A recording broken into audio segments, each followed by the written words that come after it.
So ಈ ರೀತಿ ವ್ಯವಸ್ಥಿತವಾಗಿ ಈಗ ರಾಮಮಯ ಆಗಿದೆ. ಇಡೀ ದೇಶದಲ್ಲಿ ಮನೆ ಮನೆಯಲ್ಲಿ ಹಳ್ಳಿ ಹಳ್ಳಿಯಲ್ಲಿ ರಾಮಮಯ ಆಗಿದೆ. ಹೊಟ್ಟೆ ಉರಿತಾ ಇದೆ, ಇವರಿಗೆ ಹೊಟ್ಟೆ ಕಿಚ್ಚಾಗಿದೆ, ಬೆಂಕಿ ಹತ್ಕೊಂಡಿದೆ. ಲೋಕಸಭಾ ಚುನಾವಣೆ ಸೋಲಿನ ಭಯ ಬಂದಿದೆ ಇವರಿಗೆ. ಅಲ್ಲ ಸರ್, ಸಿದ್ದರಾಮಯ್ಯನವರು ಹೇಳ್ತಾರ ಶ್ರೀಕಾಂತ್ ಪೂಜಾರಿ ಸಮಾಜಘಾತಕ, ಅವನ ಮೇಲೆ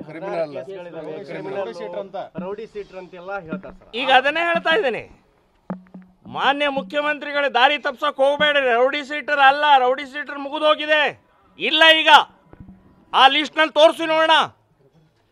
ಮತ್ತು ಅಪರಾಧಿ ಅಪರಾಧಿ ಅಪರಾಧಿ ಅಂತ ಮೇಲಿನ ಮೇಲೆ ಹೇಳ್ತಾ ಇದ್ದಾರೆ. ಅಪರಾಧಿ ಅಲ್ಲ, ಆರೋಪಿ. ಆರೋಪಿತ ಅವನು. ಅಪರಾಧಿ ಯಾವಾಗ ಆಗ್ತಾನೆ? ಕೋರ್ಟ್ ಅವನಿಗೆ ಶಿಕ್ಷೆ ಕೊಟ್ಟರೆ ಅಪರಾಧಿ ಆಗ್ತಾನೆ ಅವನು. ಕೋರ್ಟ್ ಯಾವುದೇ ಕೇಸ್ನಲ್ಲೂ 14ರಲ್ಲಿ ಯಾವುದೇ ಕೇಸ್ನಲ್ಲೂ ಅಪರಾಧಿ ಅಂತಿಲ್ಲ, ಶಿಕ್ಷೆ ಕೊಟ್ಟಿಲ್ಲ. ಸುಮ್ಮನೆ ದಾರಿ ತಪ್ಪಿಸಬೇಡಿ. ನಿಮ್ಮ ಟಾರ್ಗೆಟ್ ಇರೋದೇ ಹಿಂದೂ ಕಾರ್ಯಕರ್ತರ ಮೇಲೆ, ಹಿಂದುತ್ವದ ಮೇಲೆ, ರಾಮ ಭಕ್ತರ ಮೇಲೆ ಹೆದರಿಸುವಂತ ತಂತ್ರಗಾರಿಕೆ ಮಾಡ್ತಾ ಇದ್ದೀರಿ. ಈಗ ನಿಮ್ಮ ಬಹಳ ಅತ್ಯಂತ ಹತ್ತಿರದ ಫ್ರೆಂಡ್ ಇವತ್ತು BK ಹರಿಪ್ರಸಾದ್ ನಿನ್ನೆ ಇನ್ನೊಂದು ಬಾಂಬ್ ಹಾಕಿದ್ದಾರೆ. ಗೋಧ್ರಾ ಘಟನೆ ಆಗತ್ತೆ, ಮರುಕಳಿಸತ್ತೆ. ಗೋಧ್ರಾ ಘಟನೆ ಮಾಡಿದವರು ಮುಸ್ಲಿಮರು, ಬೆಂಕಿ ಹಚ್ಚಿದವರು ಮುಸ್ಲಿಮರು. ಬೋಗಿ ನಂಬರ್ 6 ಗೋಧ್ರಾ ಟ್ರೈನ್ನಲ್ಲಿದ್ದಂಥ 57 ಜನರ ಸುಟ್ಟು ಭಸ್ಮ ಮಾಡಿದವರು ಮುಸ್ಲಿಮರು.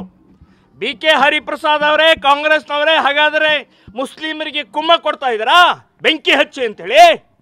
ಅಥವಾ ನೀವೇನಾದರೂ ಪ್ಲಾನ್ ಮಾಡ್ತಾ ಇದ್ದೀರಾ? ಗಲಾಟೆ ಎಬ್ಸುವಂತ ಪ್ಲಾನಿಂಗ್ ಮಾಡ್ತಾ ಇದ್ದಾರಾ?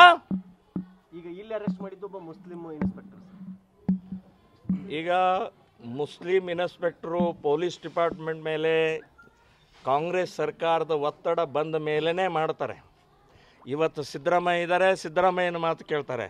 ನಾಳೆ ಬೊಮ್ಮಾಯಿ ಬಂದರೆ ಮತ್ತೆ ಬೊಮ್ಮಾಯಿ ಮಾತು ಕೇಳ್ತಾರೆ. ಕಾನೂನನ್ನು ಪರಿಪಾಲಿಸುವಂಥದ್ದು ಪ್ರಕ್ರಿಯೆ ಇಲ್ಲ.